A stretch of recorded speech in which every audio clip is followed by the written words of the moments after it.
Seriously زرادن آنکھیں پھاڑ کر پوچھنے لگا۔ ہاں نا، اب اور سنو۔ زرتشا اسے اور آگے بتانے لگی۔ سیف الملوک نے نجومی سے پوچھا کہ میں کیسے اسے دیکھ پاؤں، میں کیا کروں کہ وہ حقیقت میں مجھے نظر آئے؟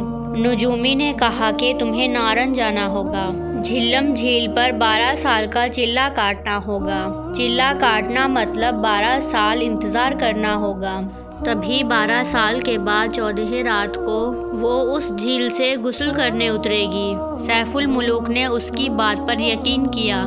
وہ اکیلا ہی نارن کے سفر کے لیے نکل پڑا۔ جھیل کے پاس ایک غار میں اس نے اپنی زندگی کے 12 سال گزارے۔ آخر کار 12 سال کے بعد وہ رات آ گئی تھی جب اسے پریوں کے پروں کی پھڑپڑاہٹ سنائی دی۔ وہ فوراً باہر نکلا۔ اسے اپنی آنکھوں پر یقین نہیں آ رہا تھا کہ بہت ساری پریاں غسل کرنے اتری تھیں اس جھیل پر۔ وہ سب اپنی خلط اتار کر غسل کرنے لگی۔ سیف الملوک کو موقع ملا، اس نے جلدی سے آ کر پری بدالجمال کی خلط اٹھا لی۔ ڈر کے مارے وہاں سے سب پریاں اڑ گئیں، لیکن وہ وہیں پر بیٹھی رہی۔ ادھر آؤ، بہت سردی ہو رہی ہے۔ زرادن نے زرتشا کو اپنے قریب کیا، اسے حق کیا۔ آگے بتاؤ، زرادن بولا۔ زرتشا اب آگے بتانے لگی۔ اس پری نے شہزادے سے کہا کہ مجھے میری خلط واپس کرو، تو شہزادے نے اسے کہا کہ تمہیں میری شرط ماننی ہوگی، تبھی میں تمہاری خلط واپس کروں گا۔ کون سی شرط؟ پری بدالجمال نے پوچھا۔ سیف الملوک نے کہا کہ مجھ سے شادی کرو گی تبھی تمہیں تمہاری خلط واپس کروں گا۔ خلط مطلب؟ زرادن بیچ بیچ میں اسے ڈسٹرب کر رہا تھا۔ خلط مطلب لباس پاگل، زرتشا بولی۔ پری نے اس کی بات سے انکار کر دیا۔ پھر شہزادے نے اسے بتایا کہ میں تمہارے لیے یہاں غار میں پچھلے 12 سال سے چلہ کاٹ رہا ہوں، یعنی انتظار کر رہا ہوں۔ پری یہ سن کر اس کے عشق میں مبتلا ہو گئی۔ اس جھیل کے ساتھ ایک اونچا پہاڑ ہے، اسے ملکہ پربت کے نام سے جانا جاتا ہے۔ وہاں کوئی نہیں جاتا کیونکہ لوگ کہتے ہیں وہاں جنات رہتے ہیں بڑے بڑے۔ وہاں اس پہاڑ پر ایک دیو رہتا تھا جو کہ اس پری کا عاشق تھا۔ اسے پتا تھا کہ کوئی شہزادہ ہے جو پری کو لے جانے آیا ہے۔ وہ دیو آگ ببولا ہوا وہ اتر کر جھیل پر آیا۔ پری نے اپنے شہزادے کو سارا معاملہ بتایا تو وہ دونوں نارن کے شہر کی طرف بھاگے۔ دیو نے جادو سے پانی کو جھیل سے آزاد کر دیا، جس سے نارائن کے پورے شہر میں سیلاب آ گیا۔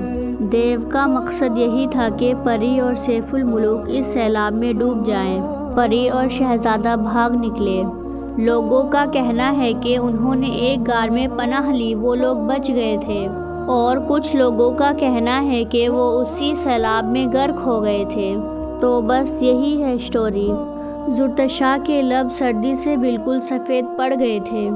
یار مجھے تو ڈر لگ رہا ہے وہ دیو یہاں بھی نہ آ جائے، کیونکہ یہاں ابھی شہزادہ اور پری بیٹھے ہوئے ہیں۔ زرادن ہنستا ہوا بولا۔ لوگوں کا کہنا ہے کہ اس دیو کا نام لینے پر بھی وہ یہاں اتر آتا ہے۔ زرتشا نے اسے ڈرانا چاہا۔ چلیں پھر چلتے ہیں گھر۔ زرادن ڈر کے مارے اٹھا۔ ارے بیٹھے، مذاق کر رہی ہوں۔ زرتشا نے زرادن کا ہاتھ پکڑ کر اسے بیٹھایا۔ زرتشا تم کتنی ٹھنڈی ہو رہی ہے، چلو اب یہاں سے۔ زرادن اس کے ہاتھوں کو مسلتا بولا۔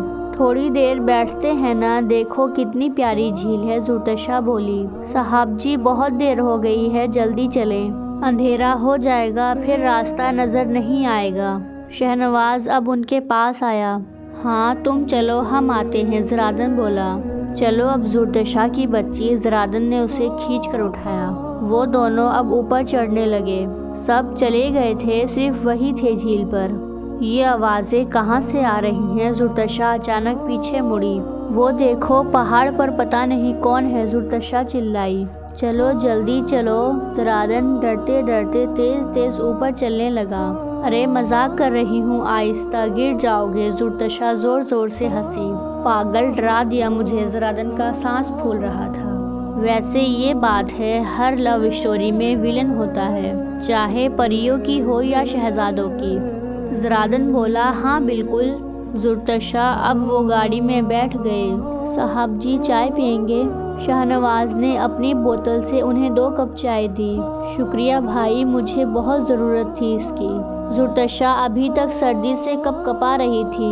شوق پورا ہوا تمہارا؟ زرادن اس سے بولا۔ کل بھی آئیں گے یہاں؟ وہ چائے کا سپ لیتی بولی۔ اس کے یہ کہنے پر شاہنواز ہنس دیا۔ لگتا ہے بی بی جی بہت ضدی ہیں، وہ بولا۔ ہاں بہت، زرادن بھی بولا۔ وہ آہستہ آہستہ ہوٹل کی طرف بڑھ رہے تھے۔ وہ انجان تھے، بے خبر تھے اس بات سے کہ بہت جلد ان کی زندگی میں بھی اس کہانی جیسا دیو آنے والا ہے۔ امی مجھے قبول ہے یہ رشتہ، لیکن میں اتنی جلدی شادی نہیں کرنے والی۔ امائرہ شازیہ کے پاس بیٹھی بولی۔ تو بچے، میں ابھی تھوڑی کر رہی ہوں تمہاری شادی۔ شازیہ پیار سے اسے حق کرتی بولی۔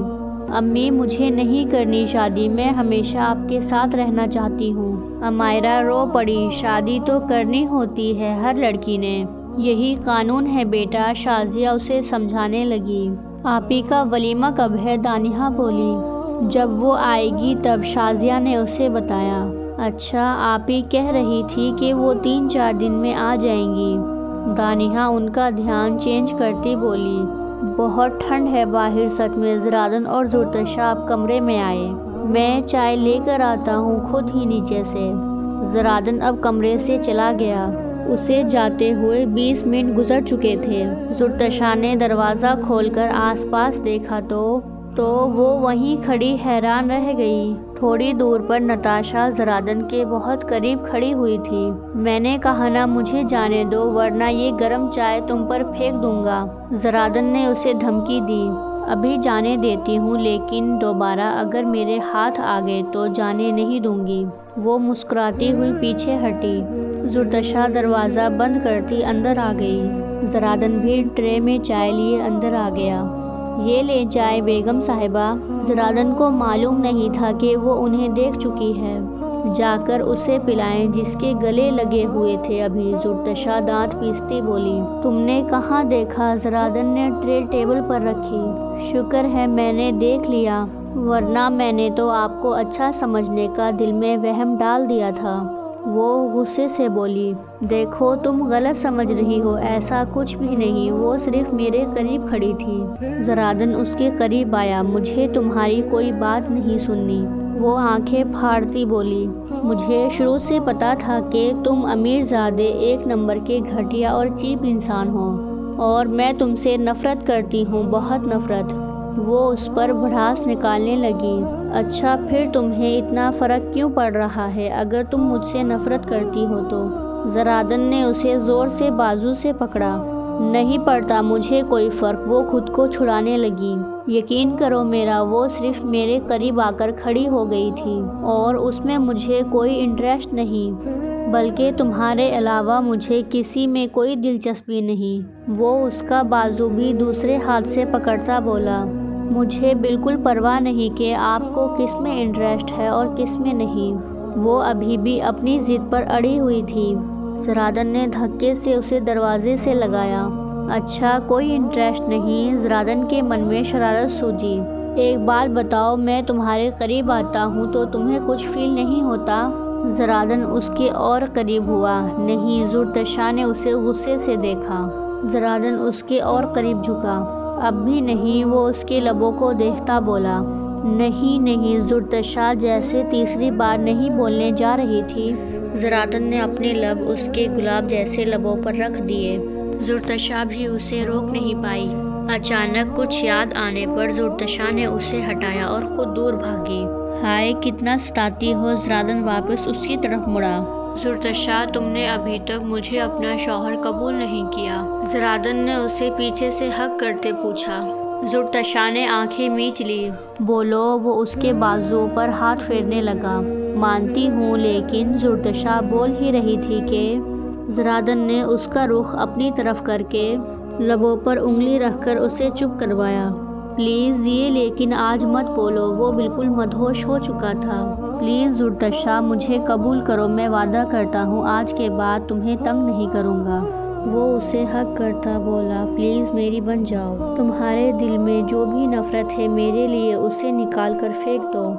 وہ گرم گرم سانسیں لیتا بول رہا تھا، اگر تم دل سے آنا چاہتی ہو میرے قریب تو آؤ، لیکن اگر تم یہ سوچ کر میرے پاس آ رہی ہو کہ اللہ اور اللہ کے رسول کا حکم ہے کہ ہر بیوی اپنے شوہر کی بات مانے تو پلیز مت آؤ، میں تمہارے ساتھ زبردستی نہیں کر رہا۔